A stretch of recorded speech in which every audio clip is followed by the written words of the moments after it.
Batteries, a continuous search for the super battery. So what is a battery? A container consisting of one or more cells in which chemical energy is converted into electricity and used as a source of power.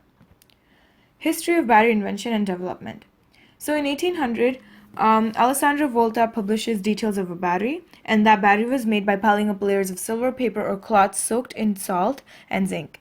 And many triple layers were assembled into a tall pile without paper or cloth between zinc and silver until the desired voltage was reached. In 1859 came the lead-acid the Plante battery. So Raymond Gaston Plante made a cell by rolling up two strips of lead sheets separated by pieces of flannel, and the whole assembly was immersed in dilute sulfuric acid. In 1866, the Liolanche carbon zinc battery. The first cell developed by Georges Liolanche in France was a wet cell having its electrodes immersed into a liquid, but then he later improved this design by substituting a moist ammonium chloride paste, which was then called a dry cell. Then came the Edison battery. So Thomas Edison developed an alkaline cell with iron as the anode material and nickelic oxide as the cathode material, and the electrolyte used was potassium hydroxide. And then came the alkaline manganese battery, which was developed in 1949 by Lou Urey at the Eveready Battery Company in Ohio, and alkaline batteries could supply more total energy at higher currents than the Liolanche battery, so obviously the design was then improved. And then lastly, we have the zinc mercuric oxide alkaline battery by Rubin. So Samuel Rubin developed the zinc mercuric oxide alkaline battery, which was licensed to Duracell International, and mercury compounds have since been eliminated from batteries to protect the environment as they're very harmful. Uh, Next, we have types of batteries. So batteries could be categorized in these specific categories. So we have primary cells, which are basically for one-time use, a battery that can only be used once and is non-rechargeable. And then we have secondary batteries, which are rechargeable, so things we have in our cell phones. Then we also have wet and dry cells, and basically the only difference is that in wet cells, the electrolyte is a liquid solution, um, which means that you can position it in different ways. There's a chance of leakage, but at the same time, it provides very high voltage and is very common in automobiles and stuff like that. They last very long as well, and they are also less likely to be damaged from overcharging. Dry cells, basically, their electrolyte is a paste, so you can use it in different positions, and it doesn't really leak. So that's a good thing, and they're also more waterproof, and they're usually used in cell phones and electronics these days. So how batteries work? So there are three parts: an anode, a cathode, and an electrolyte. Now the cathode and the anode, the positive and negative sides at the end of the battery, are hooked up to an electrical circuit.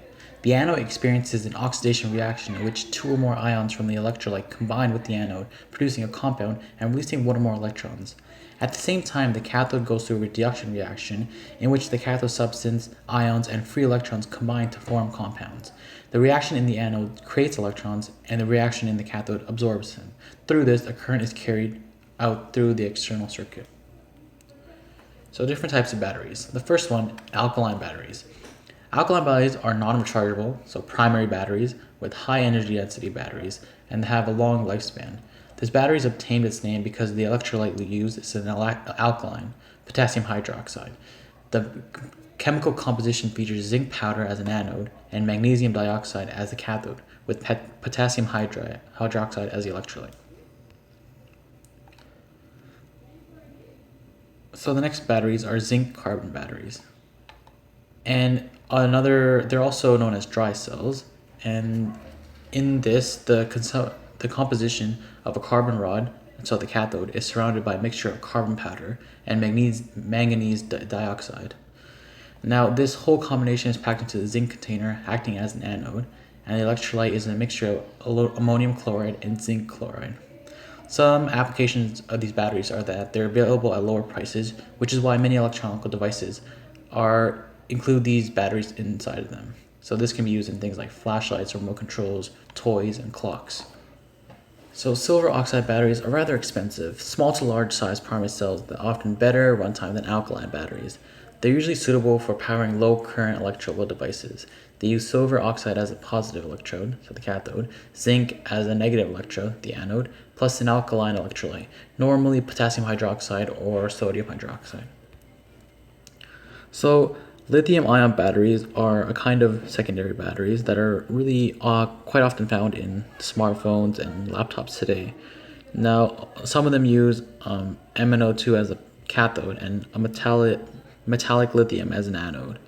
Now, compared to zinc, carbon, and alkaline batteries, lithium cells produce quite a large voltage, almost maybe double the voltage. And these are rather lightweight and long lasting. So this is why they're most often found in devices. And these batteries are often used in Tesla's models as well. So the future of batteries. So Professor Zhang at Virginia Tech has developed a battery that mimics energy storage in living cells. So nature stores energy in forms of sugars, and these carbohydrate molecules are stable, easily recyclable, and the production is carefully controlled by enzymes, making them highly efficient storage molecules. Enzymes control every chemical reaction inside the cell, and Zhang's sugar-based biobatteries use 13 synthetic enzymes to produce electricity from the sugar maltodextrin. A biobattery converts sugar into energy and decomposing sugar into carbon dioxide and water while releasing electrons. Now, the problem with these batteries is that they have a rather short shelf life as enzymes slowly degrade. So these can maybe last a few weeks, but they hope to get these to last a lot longer so then we can use these in our devices today. So the next kind of batteries, lithium-air batteries. So these will probably be around maybe in the next 10 years. And commercial batteries are usually self-contained, but this is not the case for lithium-air batteries. They adopted an open cell sort of design where they require oxygen to constantly be transferred to and from the cell. Now, lithium ions move between the anode and cathode sides across the electrolyte. Now, under discharge, electrons follow the electrical external circuit to do electrical work, and the lithium ions migrate across the electrolyte. During charge, the lithium metal plates onto the anode, freeing O2 at the cathode. So this setup is rather inconvenient, and there are some problems, including humidity and carbon dioxide that needs to be filtered out of the incoming air to avoid damaging the cell. And as these cells are open, they can be damaged rather easily, which is why they're working on ways to make these better. Elon Musk, one of the founders of Tesla, has introduced the idea of this new invention called the Powerwall. Now, the Powerwall is a rechargeable lithium-ion battery, and its main purpose is to store solar energy obtained from solar panels, and this can be used during other times throughout the day, especially during peak hours, where electricity costs more money. This is usually in the afternoon or in the evening time. Now, from this, people will be able to live off the grid, and they wouldn't need to rely on electricity companies anymore. And it's also important as in situations where maybe the power were to go out, homes would be able to function just as normally due to the Powerwall. Now, the Powerwall also has a DC to AC inverter. Now, what that means. So, DC is direct current, in where electrons can only flow in one direction, and many batteries use DC.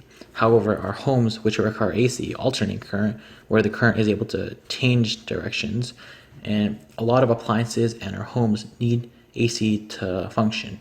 Now, what the Powerwall has is an inverter that's able to convert DC to AC, so it'll be able to use electricity for our homes. So the Powerwall can be seen as the battery for our future, as if many Americans and Canadians perhaps start to use the Powerwall and use more solar panels, they'll be able to store this electricity that they use from solar panels. Now before, it wasn't as effective. The batteries made to store electricity from solar panels weren't as effective as the Powerwall. They cost a lot more money, and they weren't as big as the Powerwall was, in terms of capacity. So the Powerwall it's highly efficient, and if more people are able to implement solar panels, many people will be able to live off the grid. And Elon Musk's goal is to get the United States off the grid, so they wouldn't need to rely on electricity companies if they had the Powerwall.